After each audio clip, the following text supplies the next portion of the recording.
30분 가정예배 오신 여러분들 진심으로 환영합니다. 오직 예수뿐이네로 시작하십시다.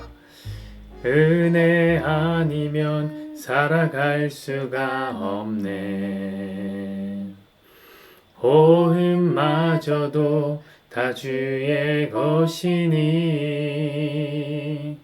세상 평안과 위로 내게 없어도 예수 오직 예수뿐이네. 크신 계획 크신 계획 다 볼 수도 없고 작은 고난에 지쳐도 주께 묶인 나의 모든 삶 버티고 견디게 하시네. 아멘. 은혜 아니면 살아갈 수가 없네. 나의 모든 것 다 주께 맡기니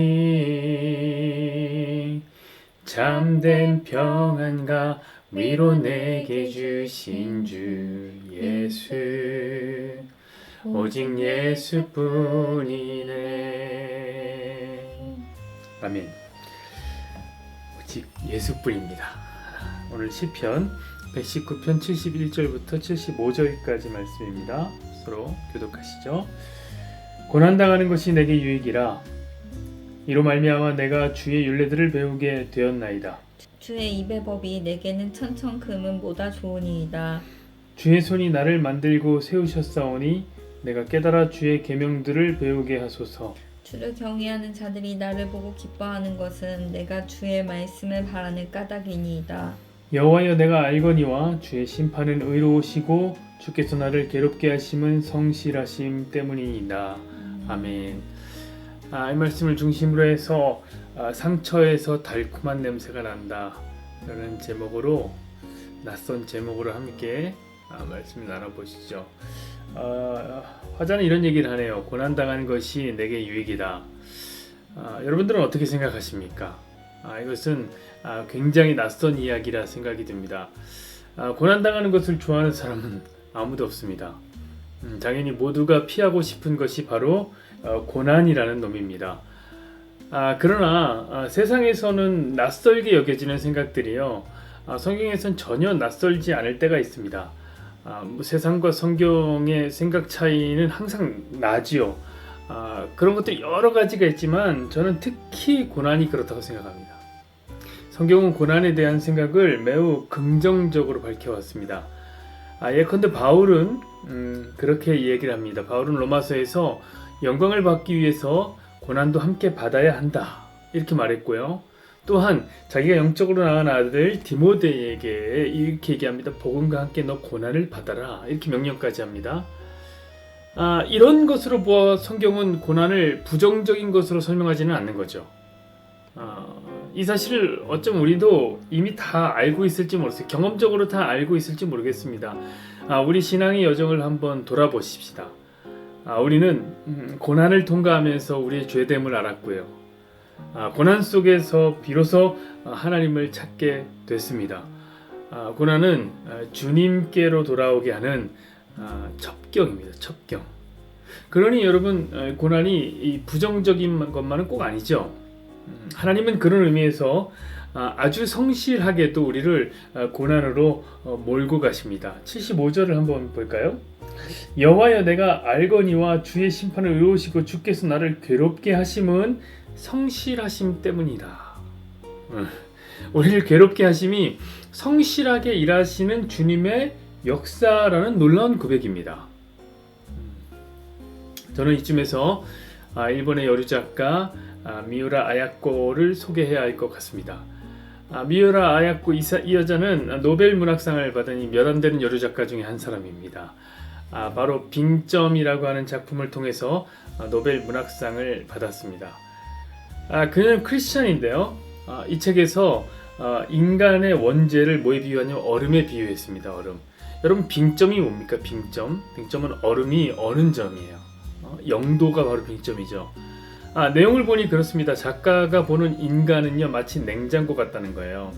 자, 모든 인간은 가슴속에 원죄라고 하는 얼음을 두고도 아무도 몰래 문을 꼭 닫고 있다고 생각한 거예요. 자, 당연히 냉동고 속에 들어있는 얼음은 녹질 않죠. 자, 그러면 어떻게 해야지 이 얼음을 녹일 수 있습니까? 이 원재를 녹일 수 있습니까? 이 얼음을 냉장고 밖으로 꺼내 놔야지 녹아 없어지는 겁니다. 그게 뭡니까? 바로 회개하는 크리스찬의 모습이죠.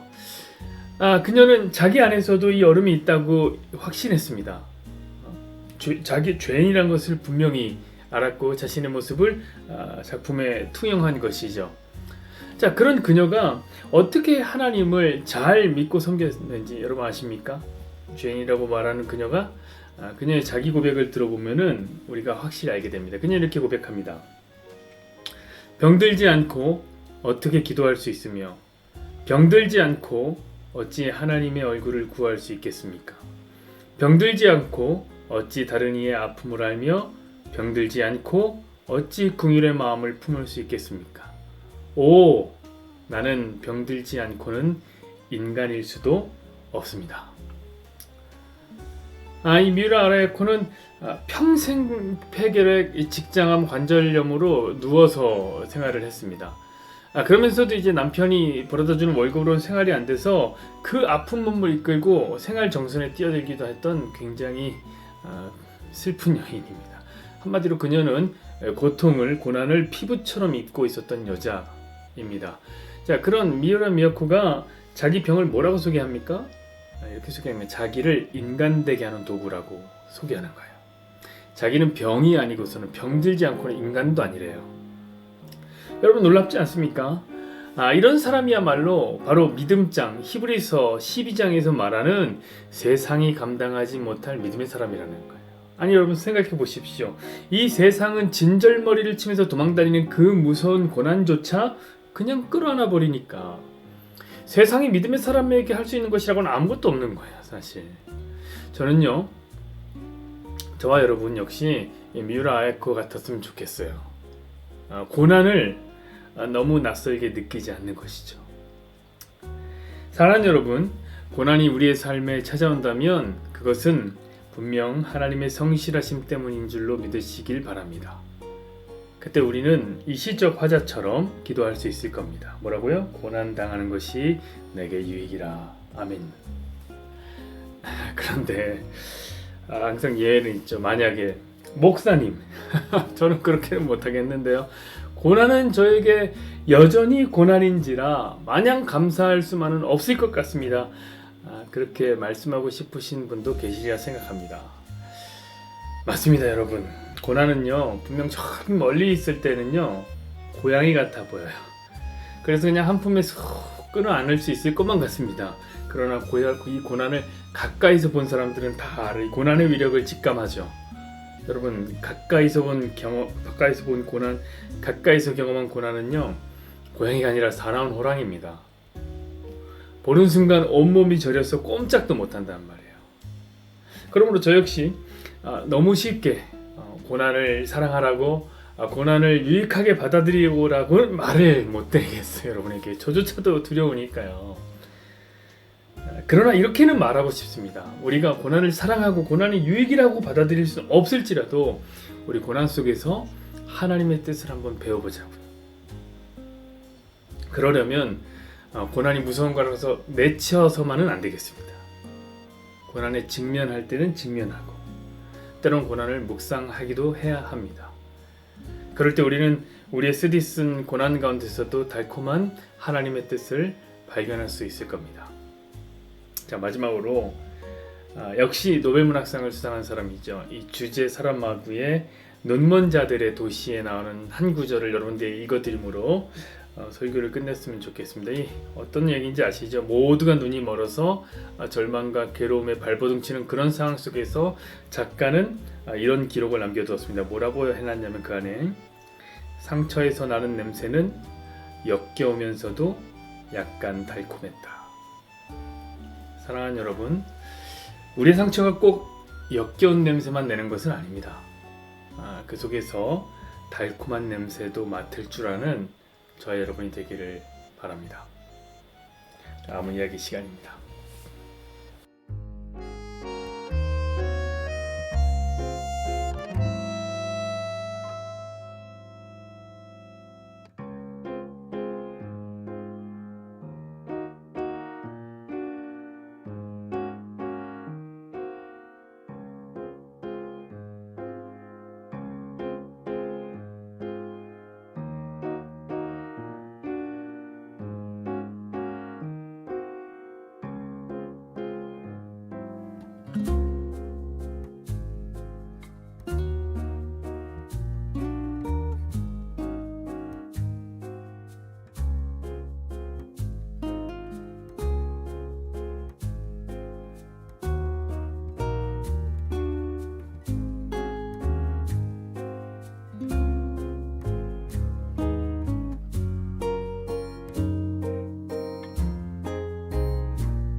공동기도문 시간입니다.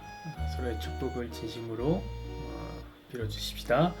여호와는 내게 복을 주시고 너를 지키시길 원하며 여호와는 그의 얼굴을 내게 비추사 은혜 베푸시기를 원하며 여호와는 그 얼굴을 내게로 향하여 드사 함께요 평강 주시기를 원하노라. 아멘.